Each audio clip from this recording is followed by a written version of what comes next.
de ser o mandante, 29 anos de cadeia. Ele está foragido. O JN começa mais cedo, 8 da noite, hora de Brasília. Não perca. Muito boa noite. Flagrantes de imprudência e risco na BR-101 no Grande Recife. Acidentes aumentaram na rodovia este ano. A polícia investiga o assassinato de mais um motorista de aplicativo aqui na capital. O crime foi na cidade universitária. Municípios pernambucanos se preparam para o período da chuva. A reunião no Recife discutiu detalhes da Operação Inverno. Estudante projeta uma bomba de água feita com material reciclável para famílias que vivem onde a água não chega com facilidade. Projeto capacita mulheres negras interessadas no audiovisual. As aulas de cinema são de graça aqui no Recife.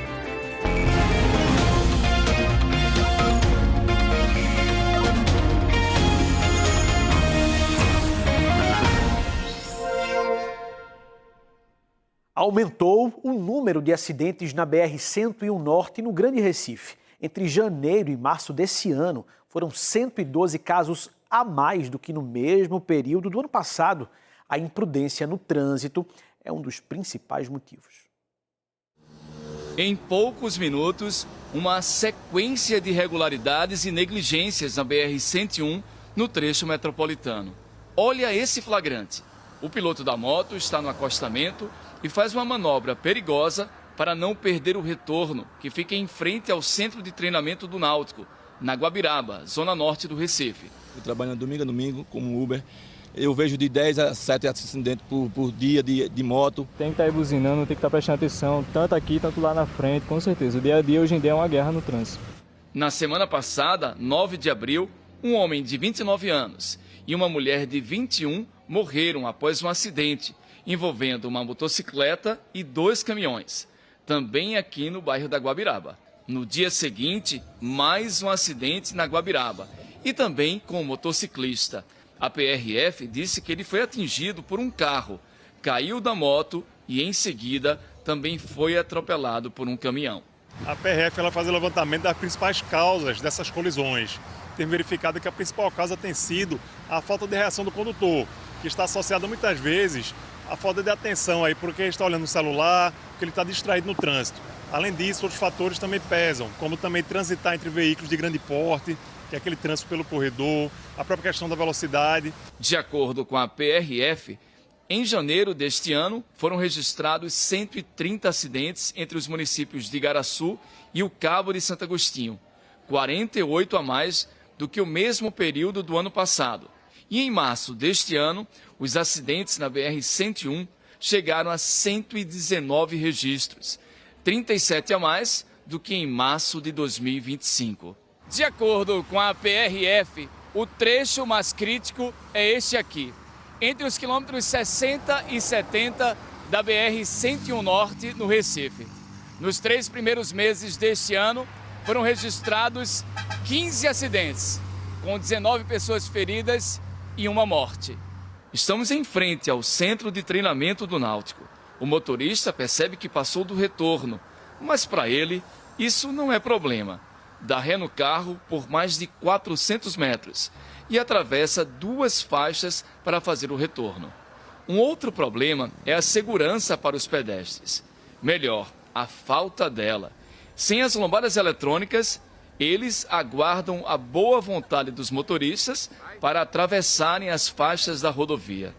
Todo dia que vocês precisam atravessar, vocês têm dificuldade aqui? Muita dificuldade, porque tem, olha que vem esses caminhão grande, aí já vem na velocidade, né? Aí a gente fica com medo que ele não pare. Antes de a passarela dava pra gente tranquilo passar.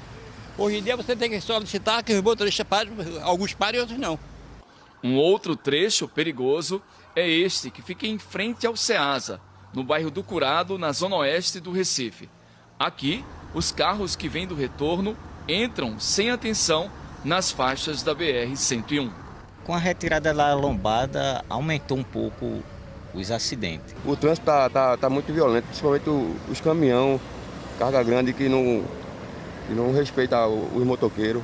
Hoje mesmo aconteceu uma situação que quase que o cara sai batendo aqui na lateral, sabe? Aí, caramba, quase que acontece um acidente aí.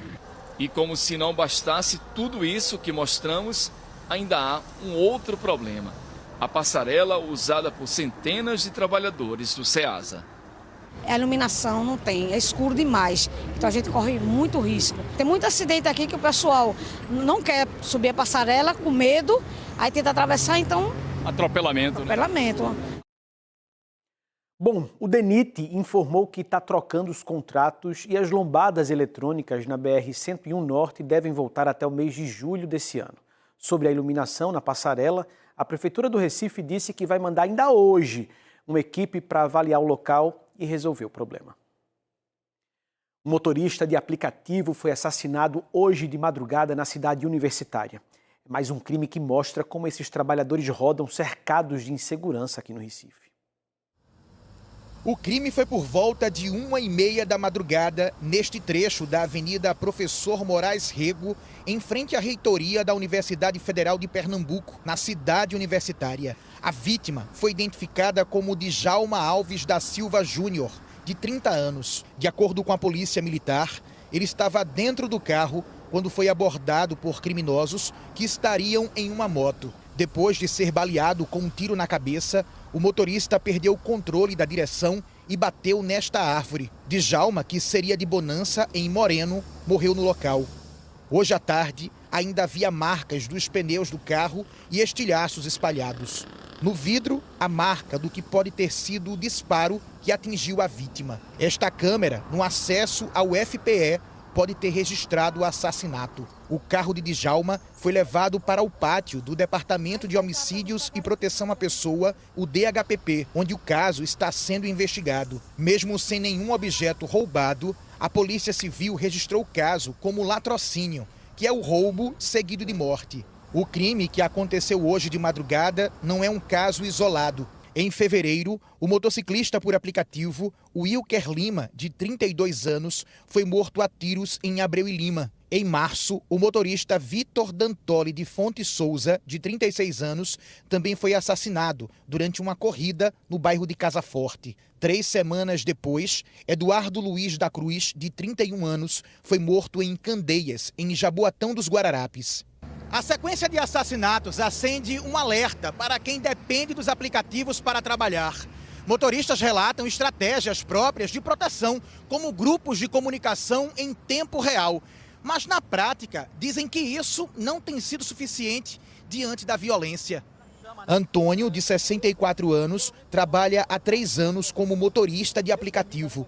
A gente pede proteção a Deus, né? Que é a única proteção que pode dar a gente, né? Porque na rua mesmo a gente não tem proteção nenhuma. Em nada a gente tem proteção. Qual a estratégia do senhor para trabalhar com segurança? A minha estratégia é não ir para lugares que tem violência. Dá demais a insegurança. A gente vem direto falando com o poder público para instalar um aplicativo de segurança, né, para os motoristas de aplicativo. E a polícia também intensificar, né, as rondas, né, onde os motoristas estão passando, né. A gente pede muito isso ao governo do estado, segurança para nós motoristas de aplicativos. Ninguém foi preso até o momento sobre esse caso. Nós também perguntamos ao governo de Pernambuco se tem alguma conversa, um diálogo aberto com a categoria sobre a questão da segurança, mas não tivemos resposta. Minha gente, agora há pouco, um acidente de trânsito deixou uma pessoa morta no bairro do Pina, zona sul do Recife. Nós temos imagens ao vivo. Câmeras da CTTU mostram o movimento. É bem aí, ó, na entrada de quem pega para vir para cá, para a região central do Recife. Quem segue para Brasília Teimosa, bem em frente ali é um posto policial também. A gente vê o carro da polícia da CTTU lá parado e poucas pessoas caminhando. De acordo com o Corpo de Bombeiros, o acidente envolveu uma moto na rua Comendador Morões. O SAMU socorreu um homem e uma mulher, foi vítima e morreu no local. Infelizmente, a gente traz aí essas imagens já por volta das 6h48, imagens ao vivo para você sobre esse caso aí de acidente no trânsito aqui no Recife. E a Polícia Civil cumpriu mandados de busca e apreensão contra suspeitos de desviarem dinheiro público. De acordo com a investigação, ex-parlamentares estão envolvidos no esquema. O repórter Joab Alves tem os detalhes para a gente. Esses mandados de busca e apreensão foram realizados na manhã desta quarta-feira. 8 pessoas no total envolvidas nessa organização criminosa. E aí a polícia estava à frente e vai trazer mais informações para a gente agora, delegado Júlio. Doutor, o que é que vocês descobriram? Essas 8 pessoas, tem político envolvido? Boa noite a todos. Bem, as investigações começaram com o compartilhamento de provas por parte da Polícia Federal. E sim, o lapso temporal investigado, que foi do ano de 2015 ao ano de 2019, essas investigações evidenciaram um esquema de peculato, desvio e apropriação na modalidade rachadinha, aquele no qual o gabinete, o parlamentar, na época, o então parlamentar contratava diversos funcionários e existia uma figura central responsável não só pela logística de contratação e indicação de pessoas, mas também da cobrança e do repasse de quase totalidade da remuneração daqueles funcionários em cargo comissionado. Eles conseguiram movimentar quanto em dinheiro, doutor? Nesse período, o que já ficou comprovado nos autos, até o momento, é um valor de aproximadamente R$3 milhões, R$2.700.000. E esses funcionários fantasmas, quanto é que eles recebiam? Olha, os salários variavam de aproximadamente R$5 a R$6.000, chegando até R$18.000. Eles ficavam com uma parcela muito pequena do salário e tinham que repassar o resto. Teria um outro ex-parlamentar também? Sim. Ficou constatado que teria a participação de outro ex-parlamentar. O que vocês conseguiram apreender na manhã dessa quarta-feira, doutor? Bem, uma grande quantidade de dinheiro, barras de prata, foram 2 barras apreendidas, documentos, anotações, contabilidade, celulares, enfim, uma série de materiais que vão trazer mais elementos de prova para corroborar com as investigações. Delegado, qual o próximo passo agora? A investigação para por aqui?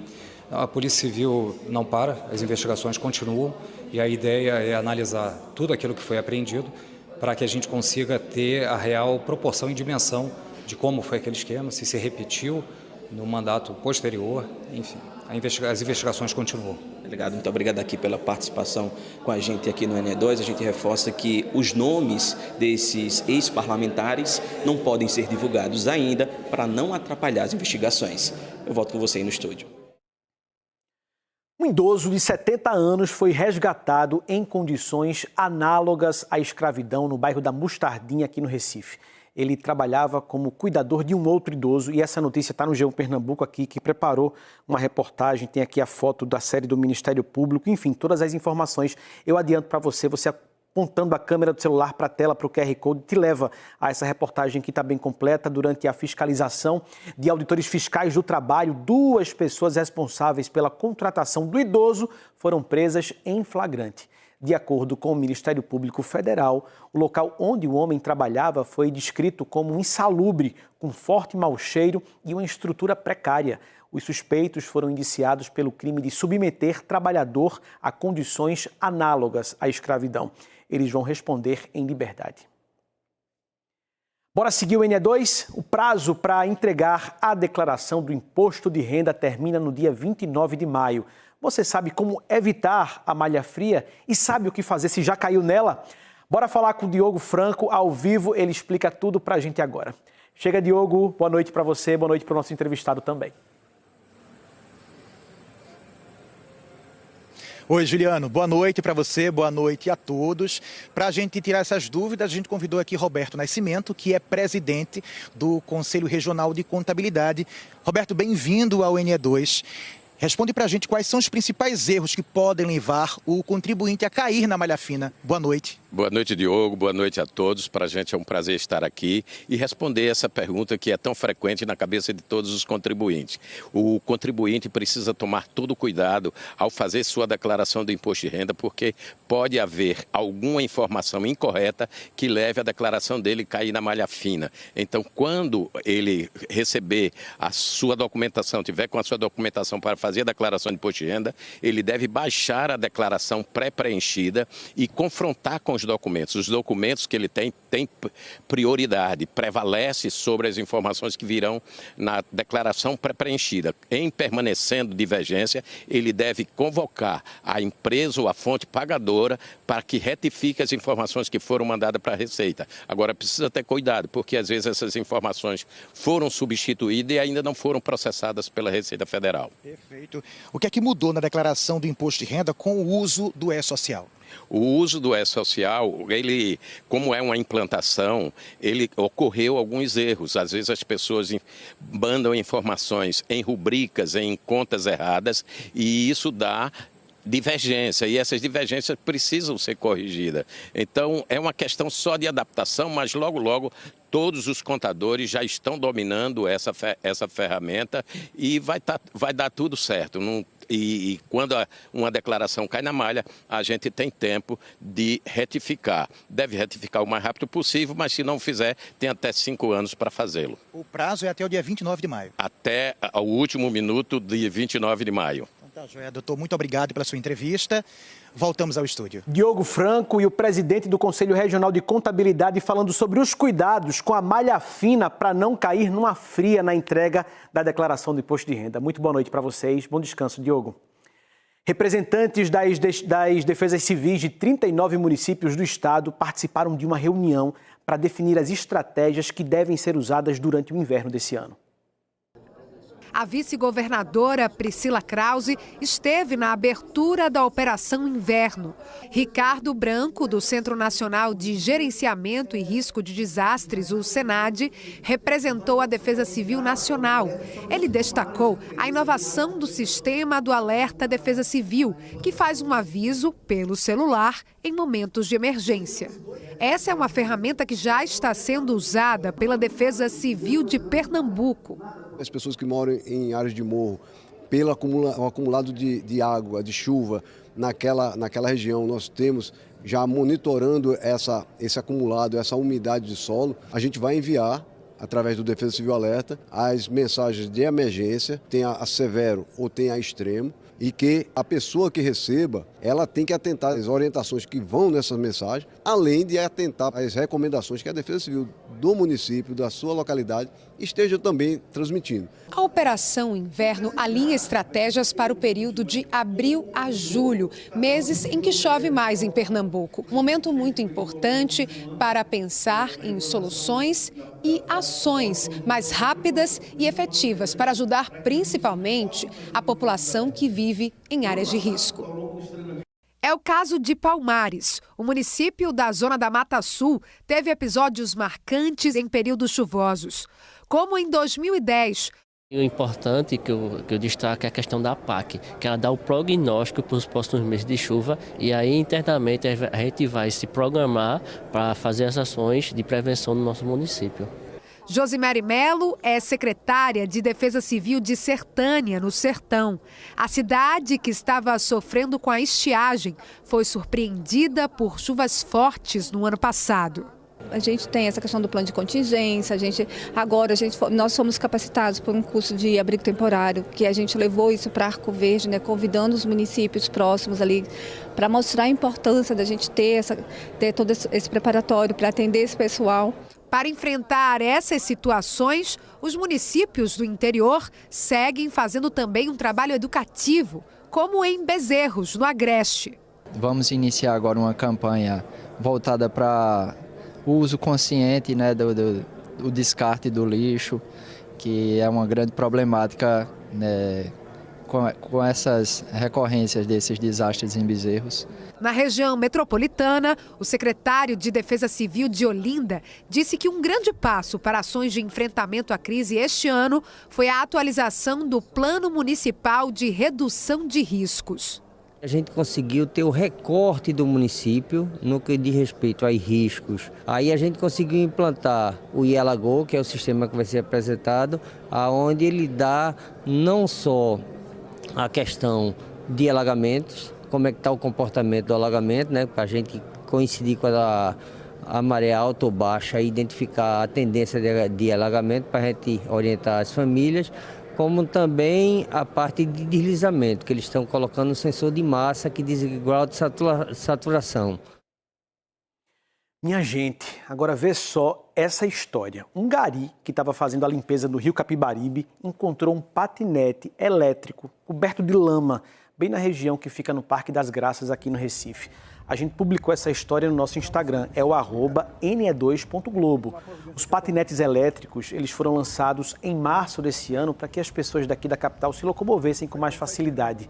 O trabalhador disse que não foi a primeira vez não que ele encontrou um veículo assim, né, nessas situações. Ele pegou um patinete com sinais de vandalismo, limpou, lavou tudinho e tirou o patinete do rio, né? Complicado isso, viu? Depois do intervalo, você vai conhecer mais um participante do Festival Comida de Boteco. E tem ainda uma...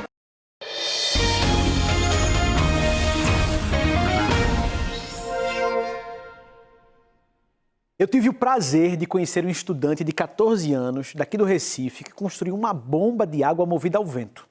Com incentivos de professores e também da escola, ele montou um projeto que já foi premiado fora do país, pela ideia que surgiu assistindo a um filme. O nome do filme é O Menino que Descobriu o Vento, que retrata a vida de um menino africano chamado William Kankwamba, e a comunidade dele estava passando por uma seca extrema, né, no interior da África. E esse menino resolveu criar um mecanismo de produção de energia para fazer com que uma bomba que já existia na comunidade dele funcionasse, né? A bomba eólica nasceu para a Feira de Ciências do Colégio Santa Maria, no Recife. Precisa ter um reservatório com água que pode vir de carro-pipa, por exemplo. A bomba funciona com uma hélice parecida com a de um ventilador, que capta a força do vento. O movimento aciona o compressor de uma geladeira, que envia o ar por uma mangueira até a bomba, dessas normais. A pressão do ar empurra a água para fora, permitindo bombeamento sem ligar na tomada. Eu estou estudando nessa bomba, né, desde 2022. Desde então a gente já fez várias evoluções. Então, esse protótipo mesmo, eu acho que é o 4º protótipo que a gente tem, e a gente sempre está tentando evoluir para funcionar do melhor jeito possível, né? O protótipo passou a disputar competições científicas com bons resultados. Lucas conseguiu prêmios no Brasil e no exterior, incluindo a medalha de ouro em Londres. Qual o problema? Tem um problema onde? Em cima desse problema, como a gente vai solucionar? Em cima da iniciação científica, a gente começa a hipótese, metodologia, né, experimentos, e assim a gente chega até o término do projeto. Aí tem projetos realmente que são diferenciados, e aí é onde eu peço para fazer inscrição em outros lugares, tire o muro da escola, né, pule. E aí a gente, quando começa e vê que a criança ou adolescente foi premiado, primeiro lugar, terceiro lugar, isso não importa, mas para a carreira dele, né, para a vida curricular dele, é maravilhosa. E aí, com esse projeto de Lucas, a gente já ganhou várias premiações. Aí ele e a equipe visitaram pequenos agricultores de Bom Jardim, Magreste. Conversaram com os moradores da comunidade, que falaram sobre a dificuldade de acesso à água. Essa dedicação chamou a atenção do professor Eduardo Loureiro, do Departamento de Engenharia Mecânica, da Escola Politécnica da Universidade de Pernambuco. Ele é um projeto que ele tem futuro? Ele tem todo um potencial, né? É exatamente isso que a gente está verificando agora. A gente está trabalhando numa escala menor, com um protótipo de tamanho reduzido. Se esse conceito for aprovado, né, aí ele vai funcionar numa escala maior, e aí é só questão de quanto vai custar, de que tamanho realmente vai ser necessário. Esse projeto é justamente para resolver o problema dessas famílias, dessas pessoas que passam por esses problemas de falta d'água, né? Eu posso levar essa bomba não apenas para a Feira de Ciências, mas levar essa bomba para a vida real mesmo. E estudantes de vários municípios do estado participaram hoje de manhã de uma competição em Olinda. Esses alunos dos ensinos fundamental e médio têm um desafio grande em mãos: identificar problemas nos seus bairros e propor soluções viáveis. O grupo do Rian é de Petrolina, no sertão do estado. Eles pretendem melhorar a qualidade de vida dos trabalhadores rurais. É a dor na coluna dos trabalhadores rurais. Isso acontece porque lá em Petrolina eles trabalham fazendo assim, cortando as uvas, as mangas também, e isso prejudica eles. Então nós queremos abordar isso para que eles tenham uma boa condição de trabalho. A equipe enche a professora de orgulho. Quando a gente veio para cá, eu até olhava muito para eles e eu via o brilho nos olhos, né? Eu via aquele sorriso, aquele nervosismo, aquela ansiedade. Então, poder participar dessa realização de um sonho também, de uma competição. O desafio faz parte da Ideia Tech, uma competição científica realizada pela Secretaria de Ciência, Tecnologia e Inovação do Estado. A quinta etapa do encontro acontece no Mercado Eufrásio Barbosa, em Olinda. O grande barato desse trabalho, né, desse concurso, dessa Olimpíada do Conhecimento, é que eles trabalhem em equipe, desenvolvam soluções concretas para problemas reais que eles enfrentam. E essa iniciativa também, claro, num contexto ainda escolar, mas ele também tem a possibilidade, o potencial de se transformar em startups, de serem incubadas. Para muitos desses jovens, essa é a primeira vez na capital pernambucana. Uma viagem que mostra que, através do estudo, o horizonte deles pode ser ainda maior. É minha primeira vez participando de um projeto assim e isso com certeza vai ficar tanto bom comigo como profissional, né, que futuramente já vou virar, como estudante de universidade que quero e como pessoa. A gente vê a conquista que a gente teve chegando até aqui, sabe? Não é fácil, é uma luta assim realmente, mas a gente está aqui é um motivo de vitória, um motivo de comemorar bastante. João Vitor e os colegas são de uma escola que fica na cidade de Jatobá, distante mais de 400 quilômetros do Recife. Eles observaram que povos indígenas da região estão sofrendo com a degradação do meio ambiente e querem transformar essa realidade. Algumas plantas que eles usavam para rituais e vestes está acabando, por exemplo, o sisal. A partir de apresentar esse problema para outras pessoas, eles podem também ajudar a conseguirmos solucionar esse problema. A competição termina amanhã com a entrega de troféus para as equipes vencedoras. E é uma experiência muito boa ver como a educação leva a gente para novos lugares. Como estudando a gente consegue alcançar várias metas e sempre tá vendo novos horizontes. A educação também é um caminho de transformação de vida. Eu acredito que eles passaram a perceber isso, né? E um projeto no Recife dá aulas sobre várias áreas do cinema. Bora pra cá, ao vivo, com Lilian Oliveira, que traz todos os detalhes pra gente. Oi, Lilian, boa noite pra você. Oi, Juliano, boa noite para você, para todo mundo que está assistindo. Nós estamos no Senac, no bairro do Recife, onde essas aulas estão acontecendo. Aqui ao meu lado, a gente tem a Catarina Andrade, que é a coordenadora pedagógica, e a Kate Carvalho, que é a idealizadora e curadora. E tem também o Hernani Azevedo, que é gerente do Senac, que está nessa parceria, né? Vou falar com a Catarina, então, quem pode participar e o que as pessoas vão aprender nesse projeto. Catarina, boa noite. Boa noite. Então, podem participar iniciantes e iniciados nas diversas áreas de audiovisual. O projeto está contemplando 6 oficinas de 6 áreas diferentes, né? Assistente de direção, fotografia. Então, as pessoas podem se inscrever pelo formulário que está disponibilizado no Instagram, da Making Off Capacitação.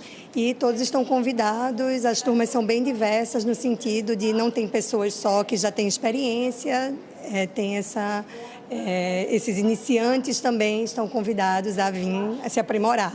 É isso, é uma troca bem bacana, né? A gente está vendo aqui essa turma que está rolando agora, tem pessoas que já trabalham na área, tem pessoas que estão se formando ainda, pessoas bem novinhas ali, né? Então, tem esse intercâmbio também, né? Entre as pessoas que estão participando. Gente, ficou interessado para participar? Dá uma olhadinha aí no Making Off _capacitação, que é o Instagram, onde tem todas as informações. Juliano. Obrigado, Lilian. Boa noite para vocês. Minha gente, bora voltar a falar sobre aquele acidente com a morte de uma mulher no Pina. A cinegrafista Melissa Fernandes, ela já está lá e mostra pra gente as informações, né? A movimentação, a gente vê aí a moto no chão, um carro da polícia também, muita gente. Bom, de acordo com as informações, uma mulher morreu no local depois desse acidente com a moto. O homem foi socorrido pelo SAMU e foi levado para o Hospital da Restauração. Nessa faixa aí não está passando o carro, está com o trânsito parcialmente interditado. E o participante do Comida de Boteco de hoje vem do Alto Santa Isabel, zona norte do Recife, com um petisco que mistura ingredientes do mar e da terra. Olá, meu nome é Angélica Nobre, sou empreendedora aqui do Bistrô do Alto, que fica localizado aqui no Alto Santa Isabel, no bairro de Casa Amarela, Recife, Pernambuco. Bistrô do Alto, né, existe há um pouco mais de 3 anos e surgiu a partir de um edital que ganhamos, né, voltado para pessoas negras. Com esse recurso a gente adquiriu e a gente teve a ideia de transformar nossa casa literalmente em um restaurante. É um desafio enorme fazer com que as pessoas subam nossa escadaria, que venham conhecer uma comunidade, que é um lugar acolhedor, que é um lugar de gente de bem e que tem uma gastronomia incrível para oferecer. É onde eu e meus filhos, né, tiram nossa vivência e sobrevivência e é um lugar que a gente fez nossa razão de vida, a gente ama a gastronomia, a gente tem esses pilares em comum e a gente está fazendo, né, o nosso sonho se tornar em realidade. A gente tem muito orgulho de estar aqui, de morar aqui e ter um ambiente que vem pessoas de todo lugar para conhecer, né, e gostar da nossa comida. Nossa, não tem preço, pra gente não tem preço. A sugestão do Comida de Boteco para esse ano, né, 26 anos do Comida de Boteco, foi que tivesse algum petisco de boteco, que tivesse algum legume, alguma verdura. E a gente escolheu o alho poró. A gente transformou a muqueca em uma coxinha, que onde só tem peixe e camarão, não tem massa da coxinha, é só o recheio e o empanamento é todo na farinha panko, que dá uma crocância por fora. Para acrescentar e acentuar mais o sabor, tem uma maionese caseira de cenoura.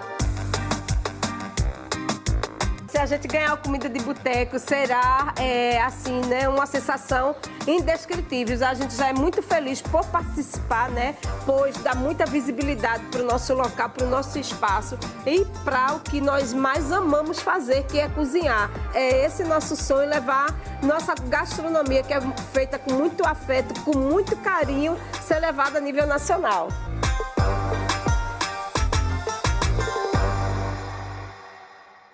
O Comida de Boteco vai até o dia 3 de maio. Por esse QR Code que aparece aí na sua televisão, você acessa o G1 e confere a lista completa com os 51 restaurantes que participam do festival.